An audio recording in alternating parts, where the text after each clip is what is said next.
Fala galera, meu nome é Alexandre Azevedo e estamos aqui hoje no Fábrica de Militares, que é o curso do Fábrica D voltado a quem quer a SpaceX. Para a SpaceX que tem uma pegada forte em humanas, cobra muito fortemente a parte de geografia e história, com muitos detalhes, a gente tem um curso separado somente para a SpaceX. Não deixando cair a peteca na nossa especialidade, que também são as matérias de exatas, como física, química e matemática, que são cobradas pela SpaceX, além, é claro, da parte de humanas e da correção de redação, com todas as minúcias, com todos os detalhes que a prova da PrEP envolve. Tá? Então, o que vai acontecer? Você que quer SpaceX, você tem que ir lá no nosso site, que é o fabricad.online, e você vai lá usar o cupom Militares, que te dá 10% de desconto, e você vai agora, não perde, você vai agora, senão você vai esquecer. E aí, você finalmente vai fazer parte da nossa família.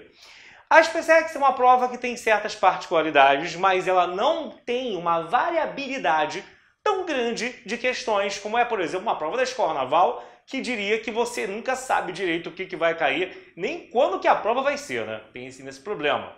No caso da SpaceX, cara, você realmente tem que acreditar em você, sentar a bunda na cadeira, estudar, fazer questão pra caramba e, é claro, de vez em quando, dar uma garimpada em questões de nível acima da prova, que se no dia você tiver lá um devaneio, tiver todo um piriri mental e o seu nível cair pelo nervosismo, autocobrança ou várias outras coisas, você se preparou para o nível acima da prova, você na hora vai estar no nível igual da prova, tá? Por isso a importância também de certos simulados que tem nível acima da prova, sem exagerar, é claro, dentro do que a SpaceX espera, e a gente pratica isso também no Fábrica D. Então, sem mais conversinha, vamos pegar uma questão aqui hoje, que é de mecânica, tá bom? Então, para quem não lembra, tá aqui o nosso site, vai lá que estamos te esperando de braços abertos. Joga na tela a questão. Então, a questão fala o seguinte. Temos então aqui que ele fala, um cubo de massa 4 kg está inicialmente em repouso sobre um plano horizontal sem atrito.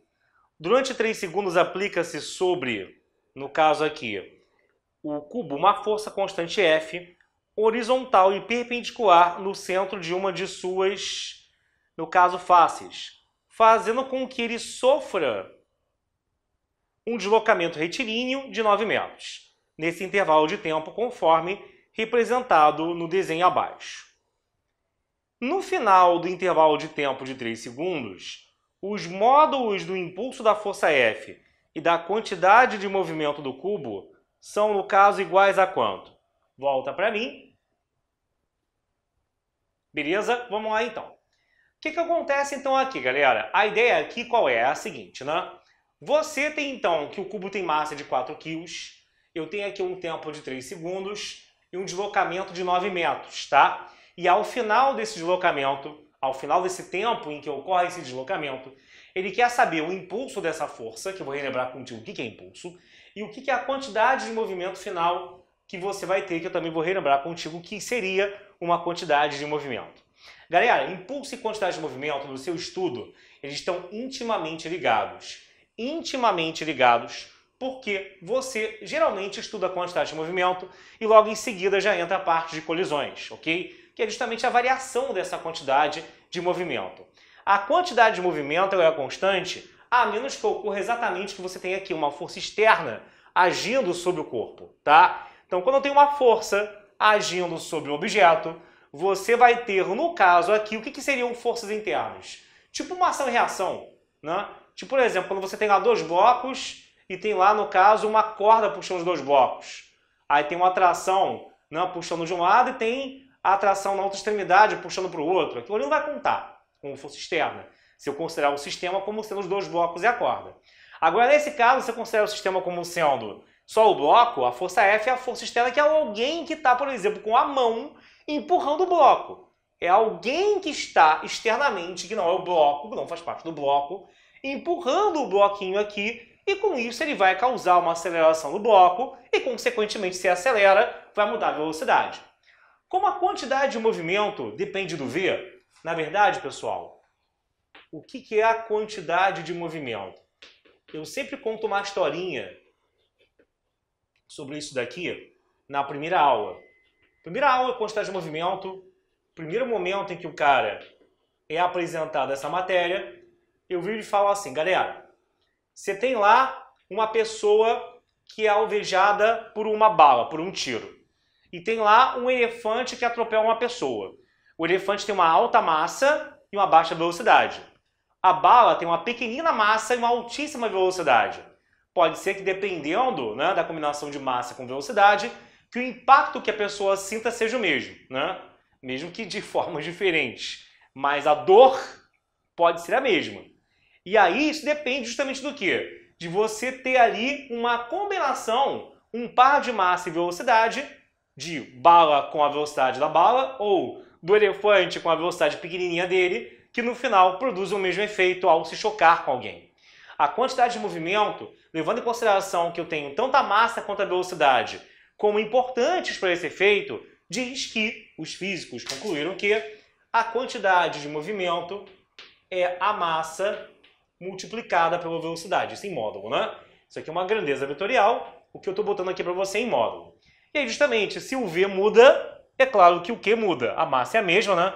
A massa aqui não vai variar do nada. Aliás, quando que a massa se altera, gente, é um caso muito raro. Mas, por exemplo, um avião. Um avião, quando está, por exemplo, em queda, tendo problemas para se manter no ar, aconteceu alguma falha, e ele começa a ejetar combustível do seu interior. É porque a maior parte do peso do avião é formado pelo peso do combustível que ele transporta. E aí, quando você tem, no caso, o combustível sendo expelido, você diz que, naquele caso, pode-se dizer que tem uma massa variável, né? Porque a massa dele está diminuindo porque o combustível sendo despejado para fora é a maior parte do peso do avião. Isso é justamente para ele ganhar maior estabilidade lá no momento lá em que deu ruim, tá? Mas no caso de um bloco, gente, isso não vai acontecer. Então a massa ela é constante e eu tenho que ver qual é a velocidade final. Para isso, gente, como tem aceleração, né? Ou dá para calcular a aceleração, mas eu tenho o ΔS, o ΔT e o M, o que vai acontecer aqui? Pelo enunciado, a força é constante. Se a força é constante, a aceleração é constante. E como que eu calculo ela? Fala ΔS igual a 1 meio de AT2.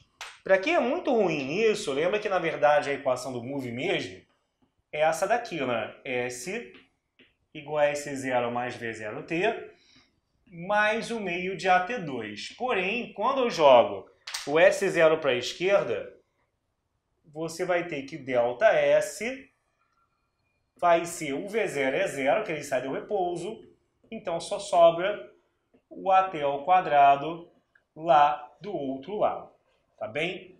Agora, o que acontece aqui? ΔS é 9, né? O tempo é 3, joga o 2 para o outro lado, e aí você vai ter que o A vai ser de 2 metros por segundo ao quadrado, tá? Beleza. Aí o que vai acontecer aqui, minha gente? Com isso, o que vai acontecer aqui, minha gente? Com isso a gente vai ter o seguinte, já tendo aceleração, eu tenho como achar, por exemplo, qual vai ser a força que é aplicada, né? Que F é m vezes A. A força resultante é massa pela aceleração. Mas fora a força F aqui, o que mais que eu tenho agindo? Normal. Mas essa normal vai ser equilibrada pelo peso, tá? Então, na direção do deslocamento, eu só tenho essa força F.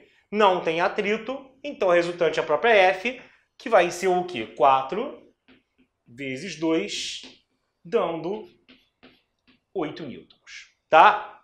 Agora, com isso eu tenho como calcular o impulso da força. O impulso da força, eu sempre conto uma outra história para os meus alunos. Imagina no futebol, quando você vai lá chutar a bola e como a bola vai sair do seu pé, com que velocidade ela estava inicialmente parada, vamos assim dizer. Tá? Ela parada, você vai dar um chute na bola. Vai depender de como se deu o contato do seu pé com a bola e também, né, vamos tirar essa parte de como se deu o contato, que aí já envolveria a geometria da figura, algo que não é considerado nas suas provas. É considerado o quê? A força que você colocou ali no seu pé para chutar e o tempo de contato do seu pé com a bola, né? Quem é mais pereba jogando futebol sabe que aquele cara daquele chute todo torto, que é uma encosta na bola é uma coisa, e o cara daquele chute todo preparado profissional é de outra maneira que a bola vai sair do seu pé.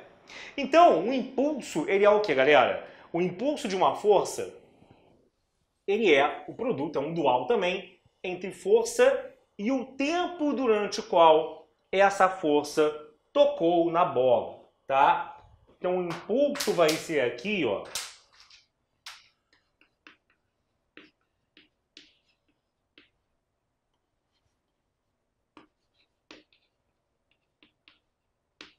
Ele vai ser, no caso, a força vezes o tempo, tá? E aí, você vai ter 8 vezes o tempo, que é 3, fica então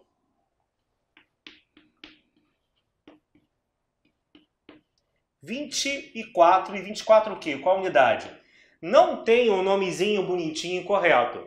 É a unidade da força, que é Newton, pela do tempo, que é segundo, pois eu estou fazendo força vezes tempo, tá? Com base nisso também, eu consigo achar a quantidade de movimento final. Porque inicial, gente, a questão deixa claro que o V0 é igual a zero.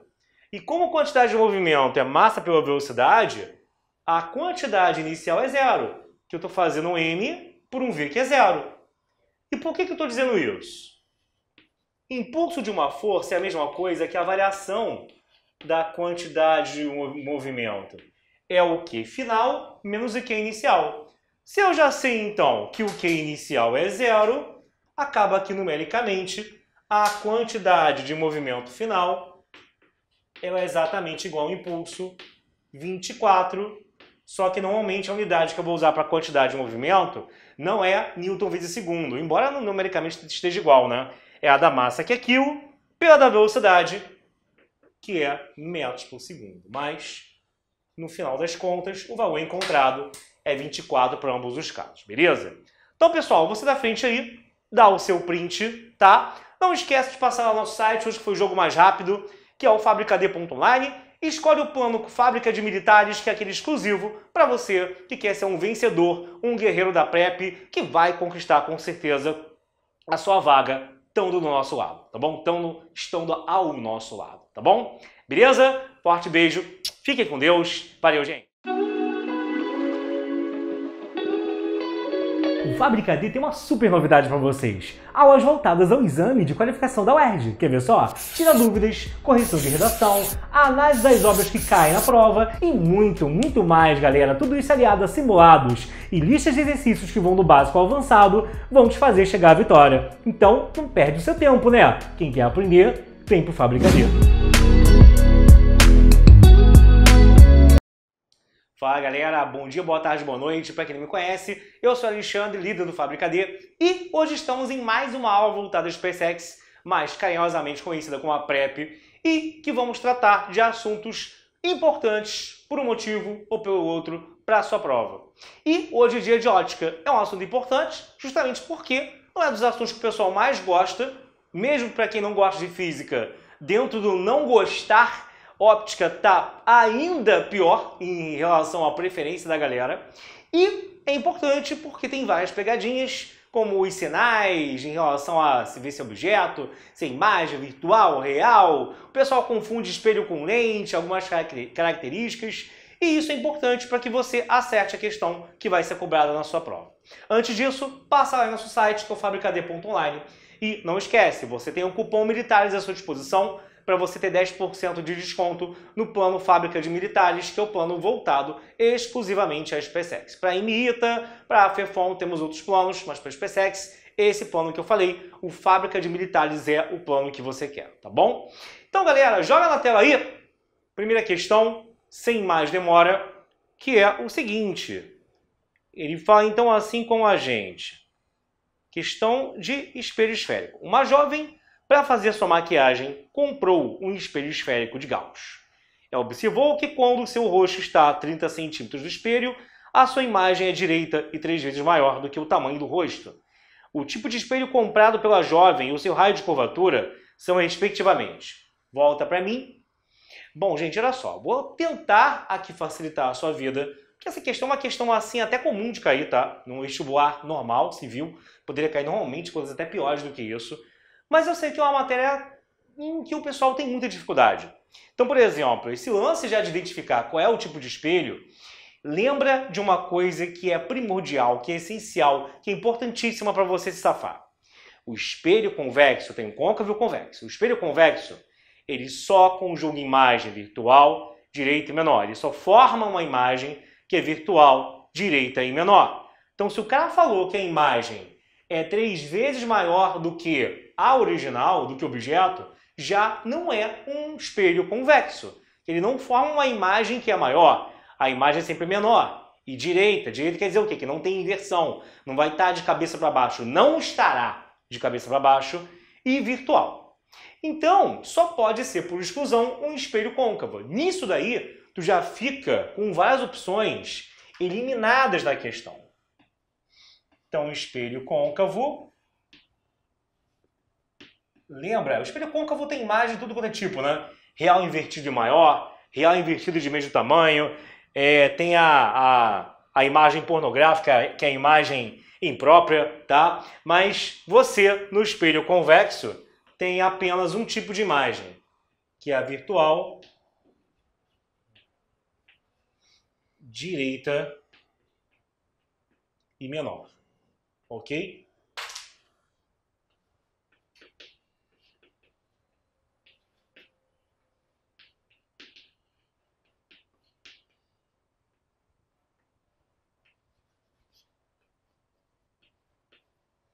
E aí, o que vai acontecer? Bom, isso aqui eu já tenho. Ele quer saber o raio de curvatura do espelho. Uma coisa importante a ser lembrada sempre também, aproveitando a questão, é que o foco ele é positivo quando o espelho é côncavo e que o foco é negativo quando o espelho é convexo. Mas não tinha uma história dessas em lentes também? Sim, tem. Porque lentes e espelhos têm algumas coisas que são praticamente idênticas e outras que não são nada idênticas, tá? Mas essa história de côncavo, convexo, qual foco é positivo ou negativo, é equivalente a você falar que a lente convergente tem o foco positivo e a lente divergente tem o foco negativo. Então, no seu estudo, algumas coisas como isso serão parecidas. E lembrar também que o raio, aí só se fala em raio no caso do espelho, porque o espelho esférico tem esse nome porque se pegou uma esfera, uma superfície espelhada esférica, e se cortou um pedaço dela para se formar um espelho. Então, se a esfera tem raio, então se você fala em raio, nesse caso daqui, em lente não tem isso, tá? Então você tem que o R é 2F, e claro, né? Seria 2F, o sinal dele depende do que eu tenho para o foco. R maior que 0 no côncavo e R menor que 0 no convexo. Toda questão de lente e espelho tem essas nomenclaturas com seus sinais, e é nos sinais que eu vejo o pessoal dar mole, tá? Outra coisa também, tem a fórmula também que é o quê? Do aumento linear transversal, que é o que a gente vai usar agora, que é o seguinte, se ele diz que a imagem é direita e maior, cara, imagem direita e maior, ela é virtual. Por quê? O espelho côncavo, ele conjuga, anota aí, imagem real invertida e menor, real invertido de mesmo tamanho, real invertido e maior, tem imprópria, né? E virtual direita e maior. Então, o que acontece? Quando ele conjuga imagem direita, ela sempre é acompanhada da palavrinha virtual. Quando ele conjuga uma imagem invertida, ela é sempre acompanhada da palavrinha real. Então, você não tem, a princípio, uma imagem real e direita. Ou é virtual e direita, ou é real e invertida. Como ele fala no caso aqui, tá? Que a imagem é direita, eu já sei, consequentemente, que ela é virtual, tá? E se ela é virtual, significa que o pelinha ao qual eu daria origem, que é a distância no caso da imagem, até, no caso ali, o espelho, ele vai ser negativo. Esse aumento em falar que é 3 vezes maior é o chamado aumento linear transversal. Ou apenas aumento. Que é, no caso, a gente falar que esse aumento é menos pelinha sobre P,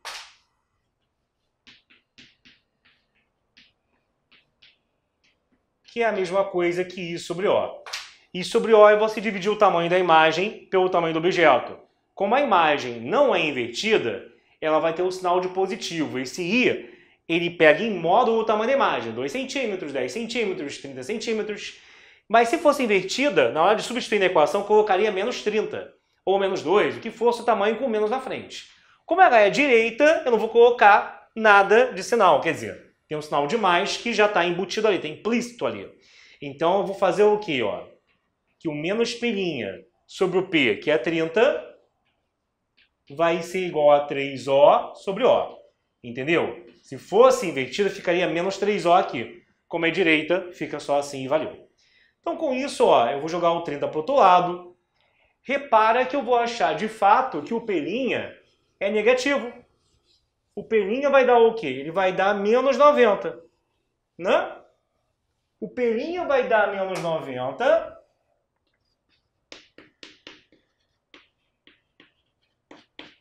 E aí, beleza. Como a gente quer o foco, né? Que indiretamente é para achar o raio, tem que dobrar o foco. Vamos fazer a fórmula da distância focal, que é o quê, galera? Me ajuda aí na sua casa. Dá orgulho aos seus pais. Isso. 1 sobre F igual a 1 sobre P mais 1 sobre P'. Mas também, quando você pega isso daqui e você dá uma trabalhada nessa expressão, você pode escrever aquilo dali como sendo F igual a P vezes P' sobre P mais P'. E aí, na hora que você vai substituir o valor da distância do objeto ao espelho, que é o P, e da imagem ao espelho, que é o P', vai com sinal e tudo, tá? Tem que ir com um sinal, senão vai dar M. Então, você vai dar merda, tá? Então, você vai ter que o foco aqui vai ser o quê? É fazer o P, que é 30, o P', que é menos 90, sobre 30, somado com menos 90. Isso vai dar, então, o que no final das contas, né? Menos 2.700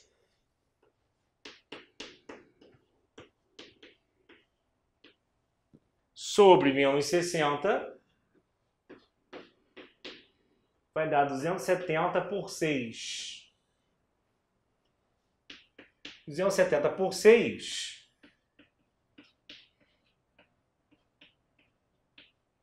vai dar no final 45, tá? Bom, 45 centímetros é o foco, né? Mas aí o raio, como eu dobro, vai dar 90.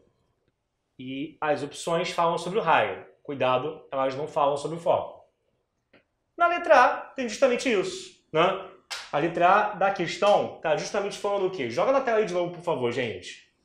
Você tem que o espelho é côncavo e que o raio ele é maior do que 60 centímetros. Tá certo? Tá? Então, vamos embora marcar a letra A. Então, questão assim, direta e reta. A gente aproveitou então aqui a questão para rever alguns detalhes que a gente tem para essa matéria, para você relembrar, saber onde que você tem que voltar. E justamente na nossa parte básica, a gente vê tudo isso no nosso site, bem como no aprofundamento, ver coisas piores, é óbvio, para trabalhar sempre com o pior cenário possível. Prova, como a sua, que é muito concorrida, você não pode relaxar, se dar o luxo de achar que só quer aquela coisinha, só vou estudar aquilo ali, e não pode nunca ser medíocre em pensar dessa forma. Os seus concorrentes estão sempre estudando de uma forma acima do nível que cai, levemente acima, não estudando por ITA, mas estão estudando, então você também tem que fazer isso. E lá no Fábrica D, você vai ter acesso a tudo isso, pode ter certeza. Eu estarei contigo em Matemática e Física e outras pessoas estarão das demais matérias, dando uma aula de igual nível a essa que foi aqui por desta parte, tá bom? Então fique com Deus, não esquece também de acessar o nosso Instagram, não esquece de se inscrever no nosso canal, caso você esteja nos vendo na parte aberta que é o YouTube, que esses vídeos vão e vêm, eles vão ser retirados depois, e ativa o sininho das notificações, porque senão a gente vem aqui com um vídeo motivacional, com um vídeo de orientação de estudos e você acaba perdendo as novidades porque o YouTube não te avisa, tá bom? Então beijo, valeu, tchau, tchau, galera! O Fábrica D tem os cursos mais completos do mercado. Ana queria passar para um vestibular super concorrido, mas tudo que ela achava na internet estava muito superficial. Pedro queria passar para o IME, mas os cursos online não o agradavam. Roberta estava com dificuldades em cálculo na faculdade. E o Flávio estava tentando pela terceira vez medicina, mas estava cansado daquela mesmice de sempre. Mas todos podem contar com Fábrica D e tem cursos a partir de R$ 9,90 ao mês. Então, não tem mais desculpa. Quer aprender? Vem pro Fábrica D! Fala galera do Fábrica D, estamos hoje aqui em mais uma aula de Química para a SpaceX. O assunto novamente é Físico-Química e hoje vamos pegar uma questão que é um pouquinho diferente do bem comum que costuma ser cobrado, mas é uma questão também que já caiu na SpaceX, beleza? Que é aquela questão em que o ácido ou a base envolvidas que vão se dissociar não são fortes e sim fracos, ou seja, a gente vai ter que saber lidar com aquela tabelinha que envolve a constante de ionização. Então, como é que vai ser esse trem aí? Joga a questão na tela. Na questão, ele fala então assim, gente, então vamos tomar muito cuidado e prestar muita atenção, porque essa questão ela é diferentona, né? Então, vamos lá. Ele fala assim, ó. Na indústria de alimentos, para se evitar que a massa de pães e biscoitos fique com aspecto amarelado, utiliza-se como aditivo um ácido orgânico fraco, monoprótico, sublinha aí o fraco e o monoprótico, né? Que é, no caso, o ácido propanóico.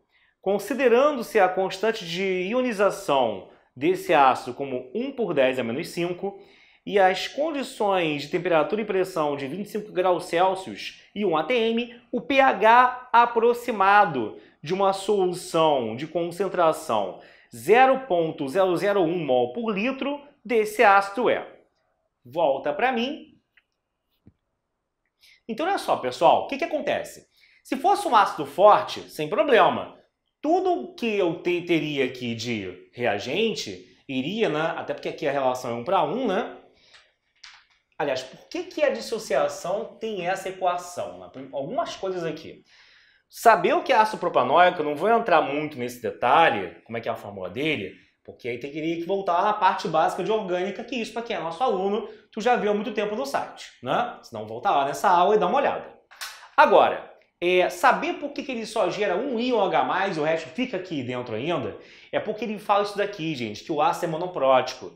E sendo monoprótico, já quer dizer justamente que ele vai apenas desgarrar um íon H+, e o resto fica lá grudadinho, juntinho no restante. E aí, qual é a ideia? Eu tenho que usar a constante de ionização, que é o Ka, que é calculada como? Você lembra? Isso é fazer o quê? O produto da concentração dos produtos sobre o produto da concentração dos reagentes. No caso aqui é um só. Ok. Elevado aos coeficientes que eu tenho, né? Como aqui em cada um. No caso é tudo 1, não vai estar elevado a nada, né? Quer dizer, vai estar elevado a 1 que não vai aparecer na conta. Mas eu tenho que estar sempre com a reação equilibrada, que se aqui fosse um 2, por exemplo, isso seria importante sim para montar essa constante. Mas vamos lá. O grande problema aqui que o pessoal se enrola é como eu monto a tabela que eu vou te mostrar agora. Isso aqui é a mesma coisa que 10 a menos 3, né? Vou te dizer que você acha chato, mas já é melhor colocar isso aqui como 10 a menos 3 molar, 10 a menos 3 mol por litro de cara. E no início eu tenho 0 de um e 0 do outro. Se eu perco aqui x mols desse cara, cada um mol desse não forma um desse. Então, cada x mols que eu tiro daqui vão dar origem a x mols de H+, e x mols do outro produto, tá? O que importa é você perceber o que, galera? Com isso daqui, eu já tenho como montar a constante de ionização. E aí, como que ela é montada? Vamos lá. É fazer, como eu tinha avisado, a concentração dos produtos elevado, no caso ali, ao expoente, que é o coeficiente que eu tenho em cada um, que no caso são 1 e 1 mesmo, então beleza, né? Brasil, sobre, no outro, a concentração do ácido propanóico, que é o reagente. Então, vamos lá. 10 a menos 5 do Ka é igual aqui em cima a x vezes x, né? Que é a concentração desse vezes a desse, sobre a desse daqui, que é 10 a menos 3 menos x.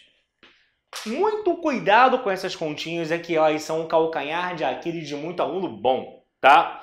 Vou passar isso daqui para o outro lado multiplicando e vai rolar uma distributiva, né? Porque você vai ter o quê, galera? Quando você fizer isso, olha só. Vai ficar o quê? 10 a menos 5 vezes 10 a menos 3 menos x que vai ser igual a x ao quadrado aqui. 10 a menos 5 com 10 a menos 3, 10 a menos 8. 10 a menos 5 com menos x vai dar 10 a menos 5x. Só que, cara, o grande problema é o quê? Teoricamente, se eu passo do pro outro lado, vai dar uma equação do segundo grau. Mas que equação do segundo grau é essa, maluco? O grande problema disso daqui é que você tem que ter... A físico-química exige que o cara tenha uma malemolência algébrica. Eu sempre digo que a físico-química é aquela matéria que junta tudo de matemática, física e química em muitas situações para resolver uma questão. 10 a menos 5x, gente, aqui é 1 vezes x ao quadrado. 10 a menos 5 é 0,00001. Não sei se eu errei na quantidade de zeros, tá? Mas, gente, é muito pequeno, próximo disso daqui. O que vai ser essa porcariquinha próximo a esse cara? Nada. Para efeito de conta, nada. Para efeito de conta, a diferença é quase nenhuma. Então, por isso que eu posso chegar aqui e fazer que nem um crush faz contigo. Desprezar a conta. Calma, tá? Então, ó, você aqui, ó, pessoas quase chorando do outro lado da tela, se lembrando de situações. E aí, se o x ao quadrado é 10 a menos 8, tirando a raiz quadrada em ambos os lados, você vai ter o quê, né? Que x de um lado é 10 a menos 4 do outro, tá? Esse x aqui, que é 10 a menos 4, é justamente a concentração em mol por litro de H+, que eu terei no final, pessoal, tá? Então, a questão, ó, acabou. Você vai ter o quê? Se a concentração de H+, que eu tenho no final, é 10 a menos 4 mol por litro, eu não fiquei aqui mudando de mol para depois voltar para mol por litro, que está tudo no mesmo referencial. Não se alterou o volume aqui na reação, então, como foi na outra questão. Então, tudo bem. Logo, você vai ter ali que o pH da questão, que é menos log da concentração de H+, ele vai ser, então, aqui menos log de 10 a menos 4.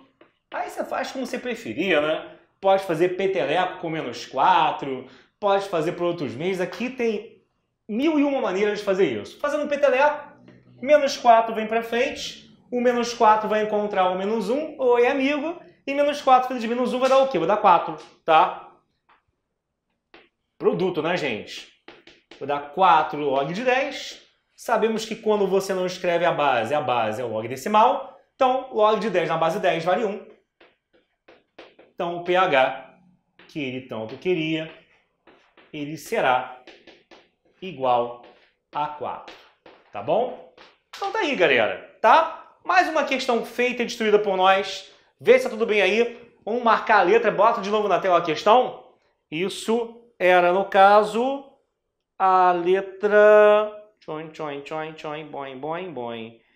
A letra B de nádegas, tá bom? Então, letra B tá aqui. Mais uma missão cumprida rumo à PrEP, rumo à vitória, tá? Então não esquece de passar no nosso site, que é o fabricad.online, onde você encontra todas as matérias de correção de redação, simulados, listas de exercícios e aulas desse nível. Também tem a parte de embasamento, a parte um pouquinho acima também, né? Para te dar uma instigada, para se preparar sempre para o pior cenário, que a gente nunca sabe o que esses malucos vão fazer numa prova e podem sair descendo a lenha em você, pobre candidato, e você tem que estar preparado, e o aluno do Fabricad com certeza estará preparado, tá bom? Um beijo, boa noite, manhã, madrugada de estudos e até mais. Valeu, gente! Fala, galera da PrEP! Vamos hoje aqui a mais uma questão de química e vamos pegar agora a parte de físico-química. Essa parte é uma parte bem importante, que gera muita dúvida no pessoal. Para muitos é a matéria mais complicada, para outros nem tanto. E vamos aqui desmistificar mais uma questão que caiu na SpaceX mesmo. Ela não foi autoral, ela é a questão da SpaceX. Então o que acontece aqui, pessoal? Vamos ler então aqui juntos o que vai acontecer nessa questão, que vai tratar sobre uma reação de neutralização. Joga na tela então o enunciado. E lendo o enunciado, ele fala aqui o seguinte, ó. é uma solução aquosa de 100 ml de ácido clorídrico, HCl, de concentração 1 mol por litro, que é a mesma coisa que um molar, né? Foram adicionados 400 ml de solução aquosa de hidróxido de sódio, NaOH, de concentração 0,75 mol por litro. Considerando-se que a solução básica foi parcialmente neutralizada pela solução de ácido. O ácido clorídrico é um ácido forte, o hidróxido de sódio é uma base forte, e o pH da mistura resultante dessa reação de neutralização vai ser igual a quanto? É isso que ele quer saber, né? Dado que o log do 4 é 0,6. Bom, volta para mim. Bom, o lance de que a base foi parcialmente neutralizada pelo ácido é uma informação que ele foi bonzinho porque você poderia muito bem ser forçado a perceber isso ao longo da questão, tá? Então isso aí, não espere que numa outra questão ele desse isso, que dá para fazer sem essa informação, porque a gente vai concluir aqui nos cálculos que realmente vai ter base sobrando, vamos assim dizer. Então, gente, primeira coisa aqui, eu tenho que saber quantos mols eu tenho de ácido e quantos mols eu tenho de base para seguir adiante. Antes disso, passe lá no nosso site, que é o fabricad.online, use o cupom MILITARES para você ter o plano Fábrica de Militares à sua disposição, com as matérias de humanas, de linguagens, com a correção de redação SpaceX, com as matérias de exatas, em que você vai ser preparado em alto nível para finalmente passar na sua prova e conseguir o seu sonho, tá bom? Então não esquece, vá lá e finalmente torne-se parte da nossa família. Continuando aqui, como eu estava dizendo, primeira coisa, antes de mais nada, né? Peguei essa questão, vou fazer o que primeiro? Achar o número de mols. E como é que você acha o número de mols? Cara, mesmo você que não sabe nada de química, isso aqui é uma regra de 3. 1 mol por litro quer dizer o quê? Em 1 litro eu tenho 1 mol. Então, em 100 mililitros, quantos mols eu terei? Né? Você pode simplesmente fazer isso. Né? Em 1 litro, eu tenho 1 mol. Então, em 100 mililitros, que na verdade são 0,1 litros, né? Quantos mols de HCl eu terei? Bom, quando você pega aqui e multiplica, você vai ver que isso vai dar que você vai ter um total de mols de 0,1. Então, teremos aqui 0,1 mol de HCl, tá? A mesma coisa vai ser feita agora aqui com o hidróxido de sódio. Então, basicamente, eu estou multiplicando a molaridade, né? Que molaridade é outra coisa, pelo volume, em litros. Então, o número de mols de NaOH é 0,75 vezes 0,4, o que vai dar, então, aqui 0,3 mol da substância. Ok. Bom, a reação de neutralização a qual ele se refere é a reação das mais conhecidas na química, que é ácido com base dando o quê? Sal mais água. Então, nesse caso aqui, a tal reação de neutralização da qual ele fala é a gente pegar o HCl, colocar para reagir com a base,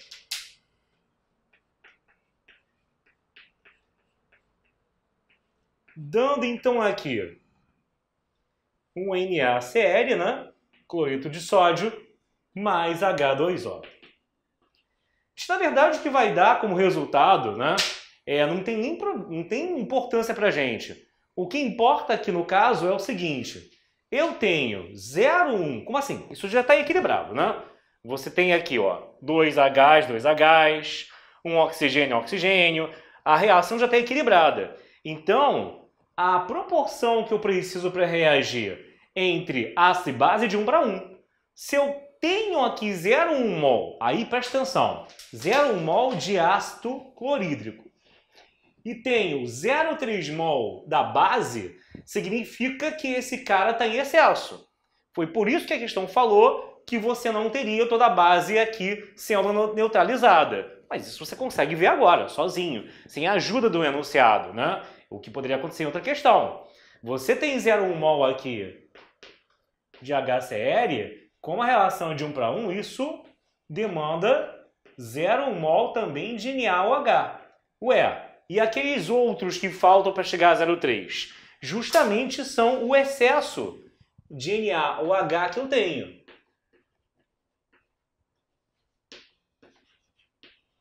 Como assim excesso? Você usou todo ele? Você usou 0,3 mol na reação? Não, você só usou 0,1. Então o excesso é 0,3 menos 0,1. O excesso é quanto que você ultrapassa desse 0,1. Que aí você vai ter 0,2 mol. Porque assim, gente, numa questão como essa, que tem excesso, ou pode ser que tenha excesso de base, ou pode ser que tenha excesso do ácido. Se fosse excesso do ácido, era depois ver como que o ácido se dissociava em íons OH+, e calcular o pH, não, o menos log da concentração de H+, em cima disso. Como nesse caso quem sobra é a base, eu tenho que ver agora como que isso se dissocia em Na+ e OH-, né? Como que ele se separa, quanto de OH- que eu vou ter. Nesse caso é tranquilo porque tanto a base quanto o ácido são fortes, ou seja, tudo que eu tenho de mol de base NaOH vai se dissociar como OH-. Tudo que eu tenho de ácido HCl vai se transformar em H+, mas se fosse, por exemplo, um ácido fraco, uma base fraca, teria que ir alfa, aí teria que fazer aquela tabelinha de dissociação e papapá, ia dar um trabalho a mais. Nesse caso, não. Nesse caso, o que vai acontecer, né? Se eu sei que eu tenho isso aqui como sendo forte, dizer que eu tenho ali sobrando ainda 0,2 mol de NaOH, respeitados os coeficientes de equilíbrio, que já tem equilíbrio, né? Tá tudo aqui certinho. Então, é 1 mol daqui, gerando 1 mol dali de OH-, não uma hidroxila, e aí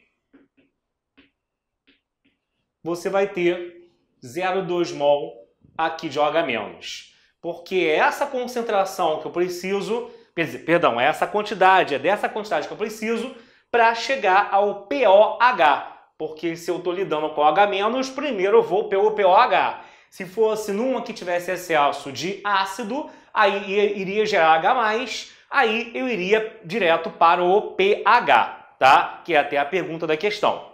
Mas atenção, pay attention please. Houston, we have a problem, tá? Toma cuidado, olha a casca de banana, olha a nasca de bacana, que você aqui tem a quantidade de mols. E como você faz pH ou pOH, o que entra lá no cálculo, né, naquele logzinho maluco que se faz na fórmula, é a concentração. Então a concentração é dividir quantos mols eu tenho pelo volume. E outra coisa não pode ser ignorada. Você está misturando 100 ml daqui com 400 dali. Então qual é o volume final, bebê? Se eu misturei 100 ml com 400 ml, o volume final ao qual eu cheguei é de 500 ml, ou, mais carinhosamente, meio litro. Então eu vou ter que dividir para achar a concentração, isso daí por meio litro, professor Fortão? Vai. Ô, neném. Ô, meu pai. Então a concentração de OH-, tá? Vai ser 0,2 mol, que é mol por litro, né? Então tem que dividir por litro.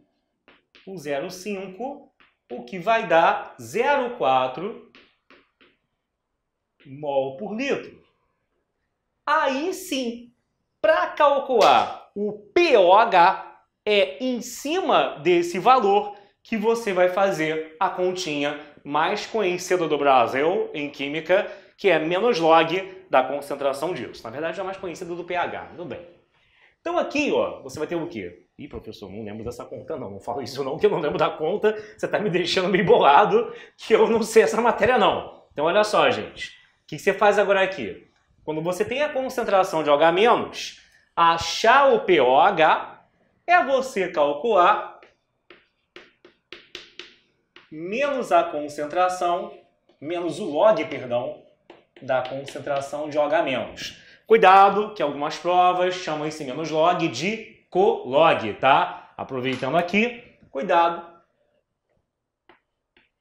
Se você pega o examinador no ano muito revoltado com a vida, isso aqui é a mesma coisa que coloca. Isso é só para encher o saco, né? Que fala que é menos log direto é melhor, né? E aí, meu querido, pronto. Você tem que o POH, ele vai ser menos log de 0,4. A questão deu que o log do 4 é 0,6. Como que eu me viro ali? 0,4 é 4 sobre 10. 0,4 sendo 4 sobre 10.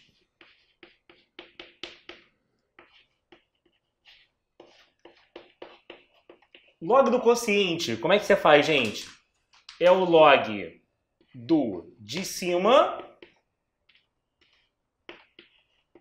menos o log do de baixo. É o log desse menos o log desse.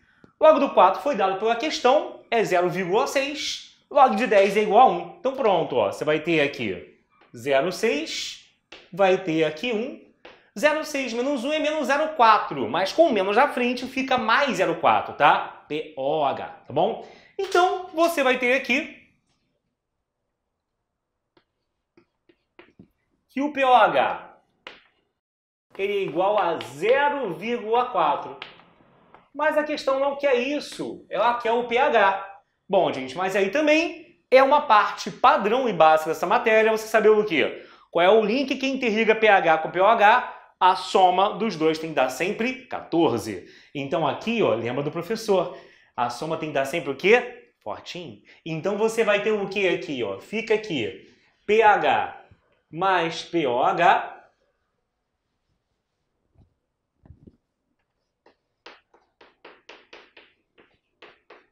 vai dar 14. Aí você vai ter que o pH mais 0,4 é 14. Ou seja, o pH vai dar 13,6, tá bom? Então tá aqui, tá? Você vai ter aqui, se eu não me engano, a letra A na questão. Então tá aí uma questão padrão de físico-química da SpaceX. Vou da frente para você printar a tela, ver se está tudo bem, ok? E que isso sirva para você, com certeza, espero te ajudar, mesmo você que ainda não é nosso aluno, a fazer várias questões e acertar e gabaritar, se Deus quiser, a prova da PrEP, tá bom? Fiquem com Deus, um forte beijo, tchau, tchau, valeu, galera! Bom, pessoal, a próxima questão aqui é o seguinte, joga na tela, ele fala, então, a seguinte coseta. Considere uma solução aquosa de HCl de concentração 0 mol por litro completamente dissociado, grau de dissociação igual a 100%, e tomando-se apenas 1 ml dessa solução e adicionando-se 9 ml de água pura, produz uma nova solução e ele quer saber o valor do potencial hidrogênio iônico, ou seja, o pH dessa nova solução. Potencial hidrogênio iônico, para quem não sabia, é o pH, tá? Volta para mim. Perfeito. Bom, galera, essa questão aqui é bem direta e reta, tá? Que é uma questão de dissolução. Você não mexeu no número de mols que eu tenho de HCl. Você está mexendo na concentração dele. A concentração dele inicial é 0,1 mol por litro. A concentração final eu não sei, que é justamente dela que sai, no caso, o pH. O volume inicial é 1 ml e o volume final é 1 ml mais os 9 que eu adicionei. Então, 10 ml. Por isso que é uma dissolução. Ele apenas pegou aqui, tá? E pegou e mudou, no caso, o volume que eu já tinha antes. Ok, gente. Aí, o que vai acontecer? Quando você tem isso daqui, você pode fazer um passo a passo, ver quantos mols eu tinha antes. E aí, agora, esse volume final, dividir esse número de mols por esse volume. Ou simplesmente usar algumas expressões que a gente aprende na parte de soluções, que é o que? M1V1 igual a M2V2. Então, se você não quiser fazer passo a passo, é só fazer o quê? Concentração, molaridade inicial vezes volume inicial igual a molaridade final pelo volume final. E aí isso acabou, valeu, tá? Então você vai ter 0,1 vezes o volume inicial, que é 1 ml, igual ao M2 pelo volume final, que é de 10 ml.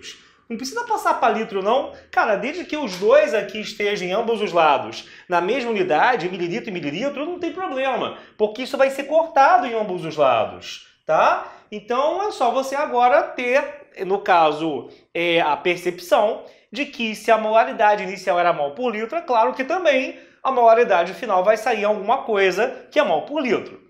No caso, vai acontecer o quê? Você vai ter que 0,1 será igual a 10 vezes M2. Ó, o que é 0,1, meu querido? É 10 a menos 1. Então, se eu pego algo que é 10 a menos 1 e divido por 10, ó, aí matemática, galera, você vai estar dividindo potências de mesma base, e aí repete a base e faz o quê? Fala pro tio, subtrai os expoentes, tá? Isso vai dar 10 a menos 2, 10 a menos 2. Ok, 10 a menos 2, tá? Então, a concentração final de, no caso, HCl é de 10 a menos 2 mol por litro. E como ele fala que o grau de dissociação é 100%, isso significa que eu ter essa concentração de HCl é o mesmo que a gente tem, no caso aqui, essa concentração de H+. Porque toda vez se dissocia, você não vai ter que fazer aquela tabelinha para ver, né, quanto que surge H+. É direto. Se eu tenho 10 a menos 2 aqui, eu terei um de concentração 10 a menos 2 também ali, tá? E é isso que interessa para que a gente, no caso, calcule o pH da solução. Saber em mol por litro quanto de H+ que nós temos. Então, questão padrão vai dar menos log da concentração de H+, vai dar menos log de 10 a menos 2. Perfeito? Então, você vai ter aqui. Aí é só jogar o menos 2 para frente. Menos 2 encontra o menos 1. Oi, amigo, vai ficar 2 no final, né? Que ficaria 2 log de 10. Mais log de 10 vale 1. Então, no final, esse pH é igual a 2, tá bom? Então, vê aí se ficou tudo certo. Você dá frente para você printar. E não esquece, mais uma vez, passa lá no nosso site e acessa o plano Fábrica de Militares para você se preparar com a gente para a PrEP e ser um vencedor finalmente, tá bom? Então, ficamos por aqui. Um beijo para você, um abraço e até mais, galera. Valeu!